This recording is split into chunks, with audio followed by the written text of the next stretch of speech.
आदित्य ठाकरेंचा ठाण्यात युवा सेनेच्या वतीने तीव्र निषेध। आदित्य ठाकरे यांनी मुख्यमंत्री एकनाथ शिंदे यांच्या विरोधात उच्चारलेल्या शब्दांच्या निषेधार्थ ठाण्यात शिंदेंची युवा सेना आक्रमक। ठाण्यातील टेंबीनाका येथील आनंद आश्रम येथे आदित्य ठाकरे यांच्या विरोधात युवा सेनेच्या वतीने आंदोलन करण्यात आले आहे। यावेळी आदित्य ठाकरे यांच्या फोटोला चपलेने मारण्यात आला व तीव्र निषेध नोंदवण्यात आला।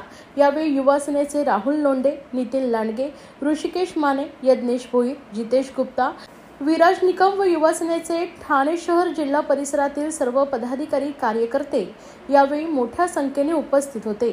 आदित्य ठाकरे यांनी मुख्यमंत्री एकनाथ शिंदे यांच्यावर टीका करताना उच्चारलेल्या शब्दांचा निषेध यावेळी युवा सेनेनं नोंदवलेला पाहायला मिळतोय व युवा सेना आक्रमक झाल्याचं चित्र पाहायला मिळालंय।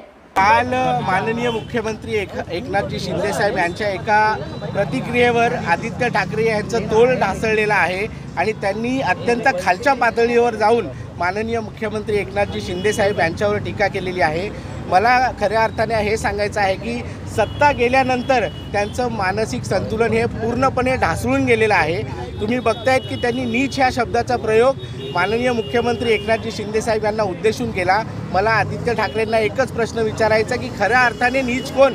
आज कोरोना काळामध्ये जेव्हा खऱ्या अर्थाने जनतेला तुमची गरज होती तेव्हा तुम्ही PPE किटचा भ्रष्टाचार, बॉडी बॅगचा भ्रष्टाचार तुमचे सगळे फ्रेंड सर्कल करत होते, तुमचे मित्रमंडळी करत होती, ते खऱ्या अर्थाने नीच आहेत आणि त्यांना सपोर्ट करणारे म्हणजे मेन तुम्ही स्वतः नीच आहात। त्यामुळे युवा सेनेच्या माध्यमातून आज मोठ्या प्रमाणावर इथे एक आंदोलन छेडलेलं आहे आणि त्यांनी जे माननीय मुख्यमंत्री जे कोरोना काळामध्ये स्वतः PPE किट घालून डॉक्टर असतील, रुग्ण असतील किंवा रस्त्यावरची जनता असेल यांचं मनोधैर्य वाढवण्याचं काम करत होते आणि मागच्या 2.5 वर्षामध्ये ज्या प्रकारचे निर्णय घेऊन त्यांनी जनतेचं भलं केलेलं आहे, अशा कार्यसम्राट मुख्यमंत्र्यांवर एवढ्या खालच्या पातळीवर जाऊन टीका केली त्याबद्दल युवा सेना ठाण्याच्या वतीने आज त्यांच्या प्रतिमेला जोडे मारून आम्ही इथे निषेध व्यक्त केलेला आहे।